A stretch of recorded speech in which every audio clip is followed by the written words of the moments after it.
Steroids are an often controversial topic and product in our world, and questions always asked by people if they have a place in our society. Most people say no, but to accurately make your decision, you have to look deeper into the history of the product and find out about its origins and how it came to be known as this wonder drug for strength and size. Most people think that steroids were created in a lab many years ago by some mad scientist who was just trying to make people big and strong. Really, their started in the Olympic Games, the first Olympic Games actually, and I was shocked when I heard this at first too, but any person who follows sports knows that if there's a game and that people are going to compete in, there's always going to be people trying to have the upper hand and cheat to win that game. Now, for people who don't know, the basis of steroids are hormones, and the early Olympic athletes ingested actually animal testicles before a competition, and sometimes for long periods before the meet was supposed to take place. Now, these athletes probably didn't know what they were doing, but what they were really doing was ingesting testosterone, which is the building block of steroids. If you take it down to the bare bones, you can say that sports doping has been going on for thousands of years. Now, steroids as we know them today didn't come to be until about 1931, and the creator was a man named Adolf Butenandt. And Butenandt based his research off another man's research. His name was Arnold Berthold, and Berthold took the testicles off birds and described the changes that happened in the birds, and the changes that happened were that they would lose their male characteristics. So Butenandt went off this he took his research and he pinpointed and purified the hormone androsterone from a urine sample.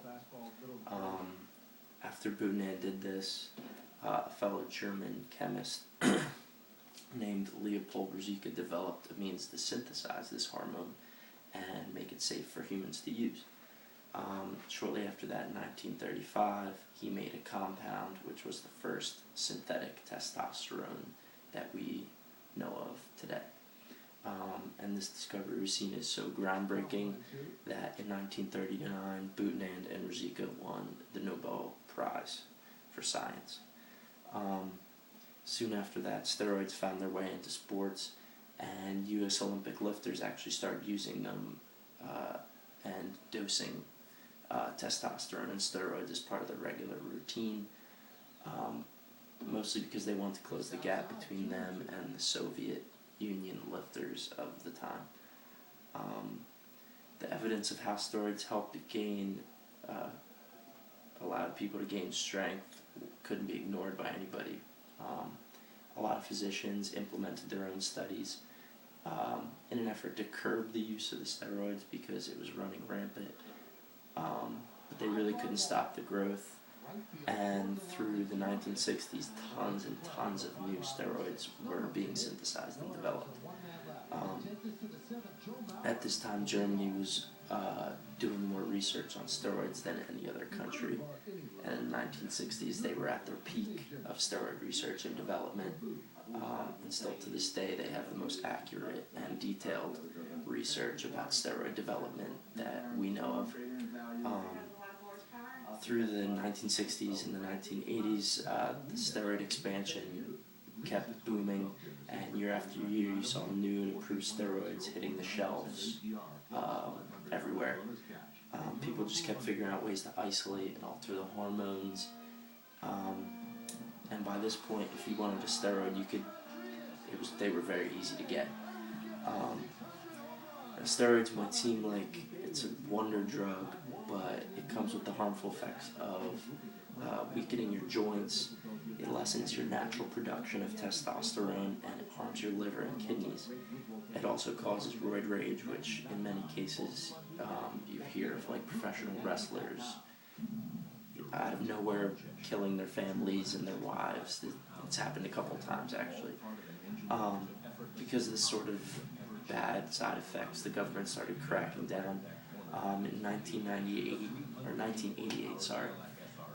the Anti-Drug Abuse Act put steroids in a category that came with severe legal penalties for distributing and possessing the drugs. This is the first time since they were invented that they were actually made to be illegal. They were put under Schedule III drug, which is in the same category as meth, opium, and morphine, which are pretty legitimately bad drugs seen in our society, so you know how horribly Congress cracked down on that.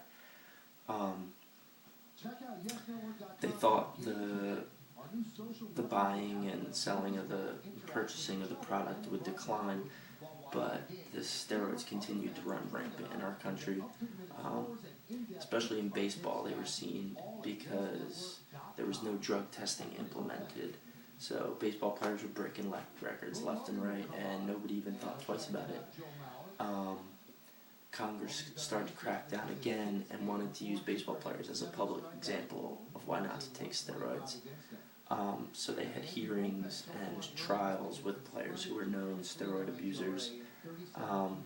The only thing that came out of this was a few perjury trials for the baseball players, and a more severe drug testing policy for the major leagues, but it didn't really stifle the growth of steroids used in our country.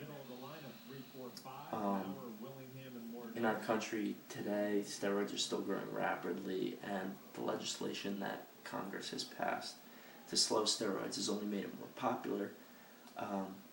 There was a study done in 2000 that showed 2.5% of 12th grade high school students had taken steroids, as opposed to 2004, in which there were 3.4% of 12th grade students who had taken the drug, which is a dramatic increase in 4 years. In conclusion, the market for steroids is always going to be there, no matter if they're illegal or not. People are always going to want to try to get an edge in competition, in anything. With magazines and TV today, people always want to achieve that great body image, and they're going to look for any way to do it. So usually steroids is going to be their outlet, or some sort of substance or product. Also, the fact that Congress and the government is trying to crack down on these drugs only brings them more to the forefront and introduces it to more people. So the growth of steroids, in my mind, is only going to continue. And I don't know how much that is, but in my opinion, I think we're only at the tip of the iceberg with steroids. So that's my presentation.